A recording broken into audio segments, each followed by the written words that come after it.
ഒരു രാത്രി ഒരു രാഷ്ട്രത്തലവൻ അറസ്റ്റ് ചെയ്യപ്പെടുകയാണ്. Nicolas Maduro.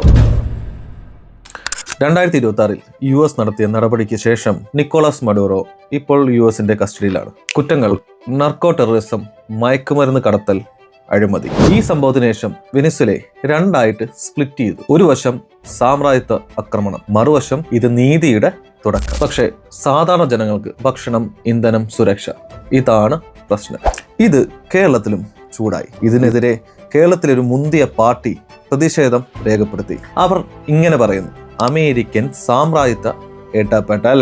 അങ്ങനെ നമ്മുടെ സ്വന്തം പാർട്ടിയുടെ പ്രതിഷേധം മൊത്തത്തിൽ കേരളക്കരെ അങ്ങ് കുലുക്കി. ആ കുലുക്കം ഇവിടെ മാത്രമല്ല, അങ്ങ് അമേരിക്ക വരെ കേട്ടു. ഇപ്പൊ അറിഞ്ഞതെന്ന് വെച്ചാൽ ട്രംപ് അണ്ണൻ പേടിച്ചിരിക്കുകയാണെന്നും താമസിയാതെ ഒരാഴ്ചക്കുള്ളിൽ ട്രംപ് അണ്ണൻ ചിലപ്പോൾ രാജിവെക്കുമെന്ന് വരെ കേൾക്കുന്നുണ്ട്. പക്ഷെ ചോദ്യം ഇതാണ്: നമ്മുടെ അയൽ രാജ്യമായ ബംഗ്ലാദേശിൽ ന്യൂനപക്ഷങ്ങൾക്കെതിരെ നടക്കുന്ന ആക്രമണവും ക്രൂരതയും, അതിനെതിരെ ഒന്നും നിങ്ങളൊരു സ്റ്റേറ്റ്മെന്റോ അല്ലെങ്കിൽ ഒരു പ്രതിഷേധമോ നടത്തി കണ്ടില്ല. കഴിഞ്ഞ 2 ആഴ്ചയ്ക്കുള്ളിൽ അവിടെ 5 പേരാണ് കൊല്ലപ്പെട്ടത്. ഇതൊന്നും മനുഷ്യാവകാശ ലംഘനം അല്ലേ? ഇതാണോ ജനങ്ങളുടെ പാർട്ടി എന്ന് പറയുന്ന പാർട്ടിയുടെ നിലപാട്?